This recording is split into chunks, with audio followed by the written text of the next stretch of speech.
Welcome back to another YouTube video. I'm Austin Hancock. What we're going into today is we're going to be lifting and talking a little bit about mindset, a little bit about life. So stand by. We're going to get a workout in. Got the gym to ourselves today. Beautiful place. Do a little back today. Talk a little bit about what we're going to put in here. Stand by.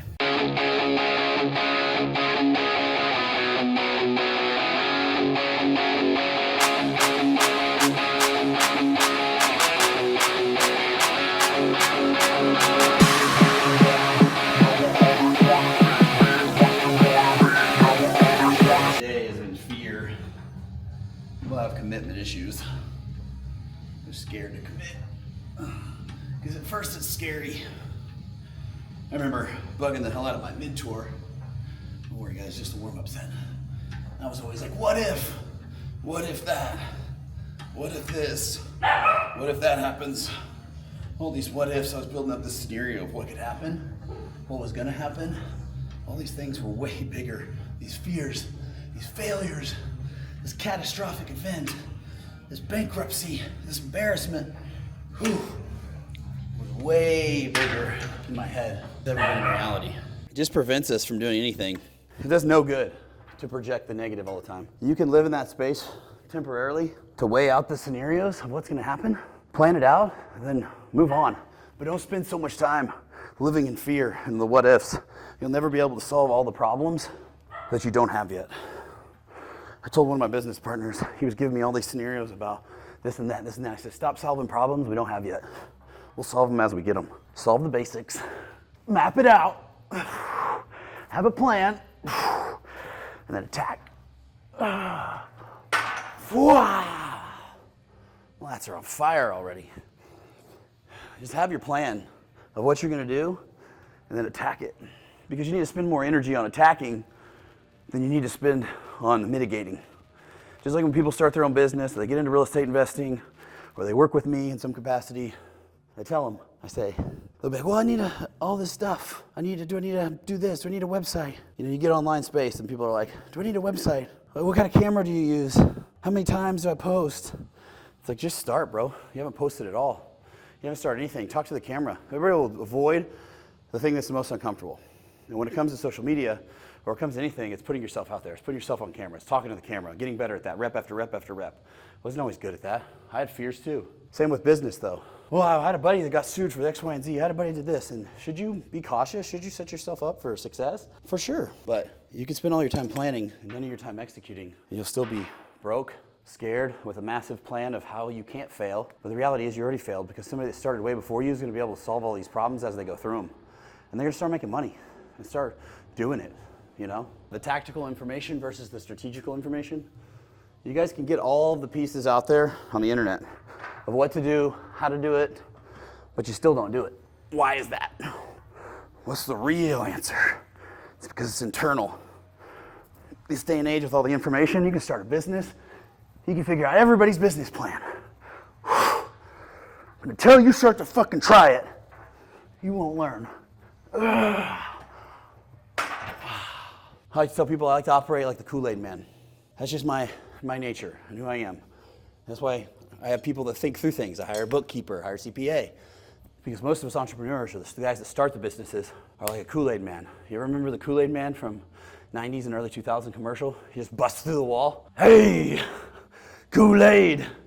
You just figure it out. You figure it out as you go through it. And the more formally educated people seem to be, the more indoctrinated into the system, the more they want to try to solve all these problems in advance.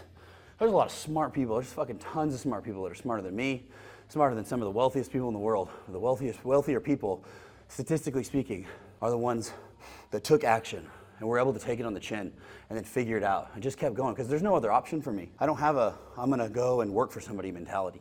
I don't have a I'm going to go back and do my thing. No. And this isn't one of those burn the boat speeches, motivational speeches. This is just the raw reality. I know what I don't want to do. I don't want to go do that. It's too exciting. It's too adventurous. There's too many opportunities. And if somebody else out there can do it, then you can do it, right? I've always had that mentality. That's why I started entrepreneurship early. Those mentors basically shut me up, told me, yeah, what if, bro? You're going to keep sitting there in what if world? Or are you going to start fucking living? Start taking action.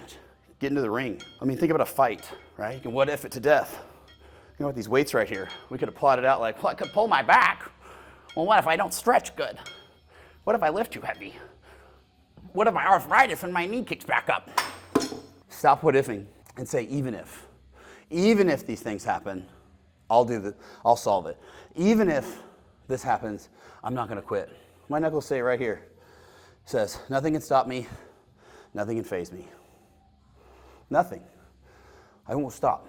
I won't stop, I won't give up, I won't fail. I determine as failure is quitting. That's what I mean by I won't fail. I may fail financially, I may make mistakes, I may trip up, but true failure is 1, never trying to reach your full potential, and 2, quitting and giving up and curling back up in a ball. Because you know the results. You know what's gonna happen. If you don't go after it, you know, you can read it right now where you're at. If you guys have a job, if you're in your own company and you hate it, you know what you're gonna get. You're getting it every single year. So if you know that's what's gonna happen if you don't do anything, then the only way forward is up. Ego's another one. Ego's a massive one. You gotta have an ego to be confident enough, to be cocky enough to go try and swing the bat, right? Look at any high performance person. Most of them have some sort of ego, but they carry their ego in a good way. It's the good old saying says, know when to fold them, know when to hold them, right? You gotta know when to use your ego and when not to. Sometimes it's time to shut the fuck up. When you're in a room full of people that are doing bigger things than you take pieces from them, right? Have your filter on, because everybody's information's based on their experiences in their life and who they are, glazed over by their insecurities or their confidence. You know, get your ego, have the confidence to walk into the room, but also have the wherewithal to shut the fuck up when you need to shut the fuck up. You need to shut up and listen, learn. Most people that think they know everything, you'll see that one guy, he'll ask for advice, hey Austin, what do you think about this? Well, yeah, I would do, he'll say what he's thinking he's wanting to say. He just wants to tell me what he wants and then what he's gonna do. He's not listening. It's the most annoying thing in the world. That's an uncoachable person. That's a person with such a big ego that they just haven't been hit hard enough or they haven't fallen hard enough. Real people that want to learn just shut the fuck up and then take action and implement it. That's coachable people. I was coachable. There's many times though that I was just wanting to tell my mentor, I got this big plan, I got this master plan. This is how I'm gonna do it. I'm so excited to get it out. Instead of listening when I should have listened, right? And a lot of people do that. They're like, I'm so excited, I just wanna do this. And it's excitement, and some people it's ego, and sometimes that ego is just insecurity, right? It's their insecurities of what they feel like they don't know, so they want to impress you or impress the person they're talking to, impress their family. Look at me, look how good I'm doing. You guys, go to your Thanksgiving dinner after you learn a little information about real estate or after you learn a little information about how to lose weight. Everybody should be doing what I say. Everybody should be doing what I say. Look at me. That's not right either. You know, who are you to fucking tell other people how they should live their life? And because you don't know what their version of success is. You don't know what the outcome that they want, right? It handicaps your growth because you think everybody should be doing what you're doing. Too many times I see entrepreneurs and people that have done well for themselves. I don't know why, my spouse won't get on board. I don't know why, blah, blah, blah, blah, blah. It's like, well, dude, have you ever communicated? My family, they just need to all quit their jobs and do what I'm doing. They would just be so much better off, but they just still keep their jobs. Such a piss poor attitude. Like, show them by example. You can't help other people out if you yourself haven't actually gone and accomplished a big enough thing. And if you've accomplished a big enough thing, they're gonna watch and they're gonna listen and they're gonna ask questions. And you know what? You can't force them to do anything. You can lead a horse to water, but you can't force them to do anything. I bet there's tons of people out there that are highly successful, whether it's in academics, whether it's in fitness, whether it's in finances. And you know what? The best of them probably don't force their family members, their people to do anything because you can't force them to want the same dreams or aspirations as you because it's fucking hard. It's hard to do what we do. Entrepreneurship is not easy. I don't glamorize it. But would I do anything else? Hell no. Hell no. So you come up with your plan and your version of success and then you show people that you can do it and inspire them and then answer their questions when they ask them. And if they don't take your advice, don't find offense to it. Don't find offense to it. They have their own limiting beliefs they're working through. They have their own thoughts that they're working through, their own demons. And I have a friend right now that finally quit his job 17 years later. And he asked me about fitness advice. He asked me about business advice at least 10 years ago. Didn't take any action for 10 years. It finally clicked for him. Because when they're ready, they're ready. When the student is ready, the teacher will appear. Remember that. Because you can have all the information is abundant right now on the internet. There's so much information that's abundant. You guys don't need more tactical information. That's why at some of the events I have and some of my mentorship and what we do is like, you've already got the information, you just need the confidence to take action, right? You maybe need one piece of information throughout the thing, or when you're going through a deal or you're changing your business, we need to look at your specific scenario, right? Or your fitness goals. We need to look at your specific scenario, and we need to be like, boom, boom, boom, we can answer these questions really fast. That's all it takes. And then you start to change your mindset, you start to change your confidence, you start to change how you use your ego. That's what's gonna slingshot you forward. That's what's gonna make you fucking unstoppable. Unstoppable. You don't need some new book. You don't need some more tactical information. It's all out there. When you need that information, you can go and get it. Get it off YouTube, ask the questions, but you're not gonna be able to ask good questions if you haven't even started. You ask so much better questions when you're going through the process. I mean, imagine me never touching this row, right? This sit down, seated row. I'm never touching it, but asking all the questions in the world to somebody about how to do it. I still wouldn't understand the concept until I felt it, right? The same thing goes for everything else in life. Same thing goes for everything else in life. Once you start going through it, I'll be like, okay, so do you hold with two hands now that I see this? Okay, well, I saw you doing it with one arm the other day. Oh, but you lowered the weight? Okay, that makes sense. Where do your knees go? Are you like really scrunched up? When you go, do you do this? Do you do this? Or do you pull and squeeze? And where do you squeeze? Do you squeeze high? Do you squeeze low? Oh, well, now we have a lot more answers. We can really dive into how and what we're trying to do here. If your objective is upper back, you want to squeeze a little higher, right? If your objective is lower back, maybe get a little bit of pivot in there, a little bit lower, right? Squeeze and hold. So answers come from asking good questions. And you only learn how to ask good questions when you start to apply and you start to go through it, right? You can ask all the questions in the world, but if you're not taking any action or going through the process, then your questions most likely are going to be dumb. They just are. It is what it is.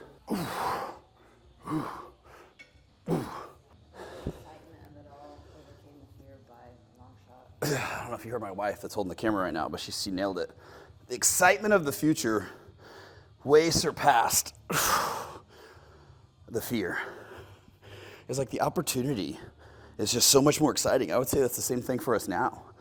I mean, that's why we moved. And one thing I just mentioned off camera was, I asked her, I said, what was your fear when we started? What was your fear when we took on $500,000 worth of debt to build our new home? I mean, we went from paying about $1,100 a month for a mortgage to $3,500 a month at 29 years old with a pregnant wife and another kid that we just had. Our kids are 13 months apart. What was our feeling? So I try to reflect back upon that. In a startup business we had for less than 3 years. But the excitement definitely outweighed. Don't let the excitement blind you, but let the excitement carry you. Let the opportunities carry you, and then you can face the demons that you may run into. You guys need, it's a momentum. And you got to continually spark that. I think that's what her and I are addicted to, the momentum. That's why we moved. But like, what's next? Another house in Oklahoma? Building a bigger house in Oklahoma? Getting some more cars? Didn't change our life and impact our life as much as we wanted, right? And people would ask us, why are you moving? Why are you moving, Austin? And they're always looking for this reason like, oh, well, I'll have an opportunity, a job opportunity. I have to have like a reason. Like, give me some logical reason. Everybody wants logics. And I said, because I want to. Because I want to. And to me, that's a very logical reason, because time's ticking. Time's fucking ticking every single day.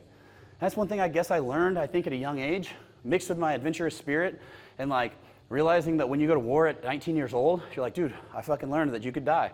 People were dying. You know, I kind of halfway expected to die. And so when you have that kind of mindset, you're like, dude, it's not worth dying here over the next 50 years, dying in your job, dying doing the things you do. At least go out there and see what kind of waves you can make, see what kind of life you can live, see what kind of opportunities, because you can always go back to where you're at. Always go back. You don't think I could go back to Oklahoma and have a nice 3-bedroom, 2-bath with a little gated neighborhood with a neighborhood HOA pool and drive some 3-year-old freaking truck and give my wife a nice Tahoe? Like, I always go back to that, but that's like what you can do. You can literally do that and probably make 80 grand a year, you know, on working for somebody else, right? And with all of my skill set and all of my knowledge now, because I went out and sought new knowledge, I got into entrepreneurship, I got into masterminds, I bought into courses, I bought into education, with all of the knowledge and the things that I've learned and applied and learned, now give me, my biggest asset, me, the tools to go forward. Well, in and out and on our way. That's what we're talking about. All right, if you guys like this video, make sure you hit the subscribe button, make sure you hit the like button, leave a comment. Throw some comments in there that you guys think about what I said. You know, if you got fears, what are your biggest fears? What are you going through? What are you struggling with? We've all been there. We're all working together on it. So throw the comments in there. I'll make another video.